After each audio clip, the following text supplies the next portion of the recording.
If you're an investor, you definitely know the feeling. You're just drowning in a sea of financial reports, dozens of ratios, endless data points. It can be completely overwhelming. You have all this information, but what you really need is a clear signal in all that noise. So that leads to the big question, right?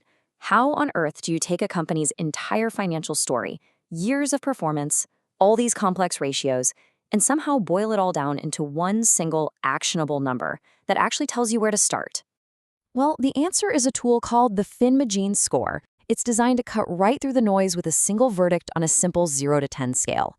Imagine a seasoned analyst spending hours digging through more than 30 financial ratios and then just handing you one clear number. That's pretty much what this score is designed to do. So here's how we're going to break it all down. We're going to unpack this thing layer by layer. We'll start with that one number verdict, then we'll pop the hood and look at the 5-dimension engine that powers it. We'll learn how to read the shape of a business, drill down to find the why behind the numbers, and finally talk about how this score fits in with your own personal judgment. All right, first things first, what does a score of, say, 7.2 or 4.1 actually mean? Let's decode that final number. The score isn't just some abstract number. It maps directly to one of 5 clear quality ratings, so you get an immediate qualitative feel for the company. The ratings go all the way from exceptional at the top, right down to unsatisfactory at the bottom. Now, pay close attention to this breakdown. You'll notice that exceptional scores, anything above a 9, are really, really rare. The actual sweet spot for a lot of high-quality, solid long-term investments is in that proficient band between 7.0 and 8.99. Most of the great companies you can think of probably live right here. Okay, so that's the final score. But how is it calculated? Let's peel back the next layer and take a look at the 5-dimension engine that's driving everything. Now, the crucial thing to get here is that this is not a simple average. It's a carefully weighted system that's built to look at the entire business. It's weighing financial health, growth, its competitive moat, the management team, and of course, valuation. It's deliberately designed to put overall business quality first. And this chart shows you exactly what that weighting looks like. Check it out. Financial health and growth prospects together make up a full 50% of the score. That's by design. It means a company that isn't growing or is financially shaky is going to have a really hard time scoring high, no matter how cheap its stock might look. Valuation matters, but at 15%, it definitely doesn't run the show. And this is where it starts to get really interesting. Each of those 5 dimensions gets its own individual score, which gives you the first clue to understanding the why behind that overall number. You can see in an instant where a company shines and where it might be a little weaker.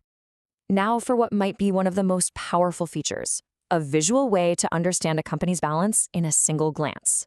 Let's talk about the radar chart. This chart is awesome. It plots all 5 of those dimension scores at once, creating this unique visual fingerprint for the business.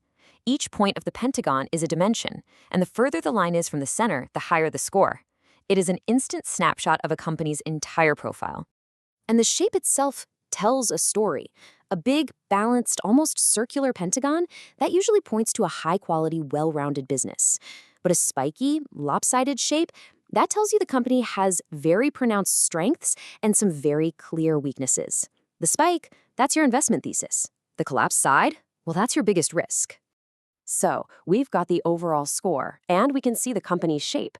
But what if a dimension score is low? How do we find out exactly why? This is where we drill down to the deepest layer of the analysis.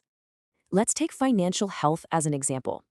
It's not just one metric. It's broken down into 3 key areas: its balance sheet, its profitability, and its cash flow.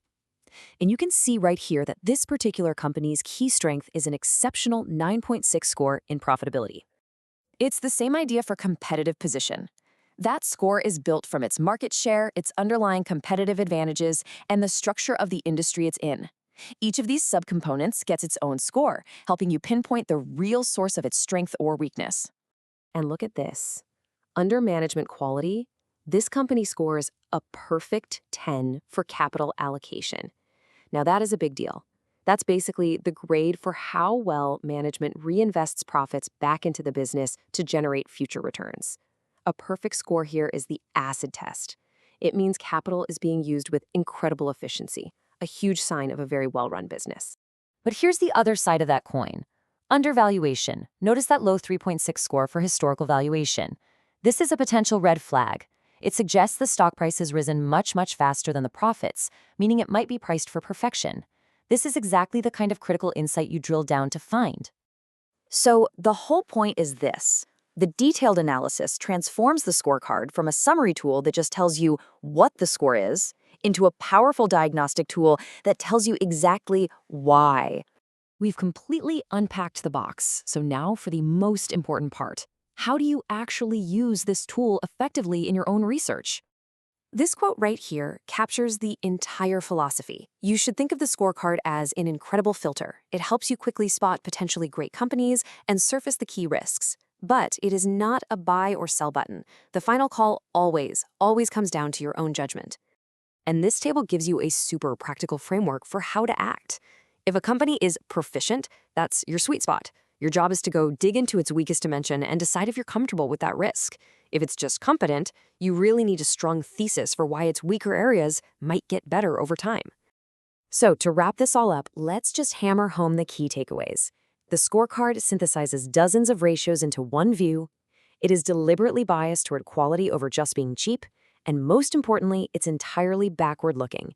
It tells you what a company has done, not what it will do. And that leaves us with the final question. This tool gives you a powerful, structured view of a company's history and its condition right now. The real question is, how are you going to combine that incredible insight with your own judgment to make a decision about its future?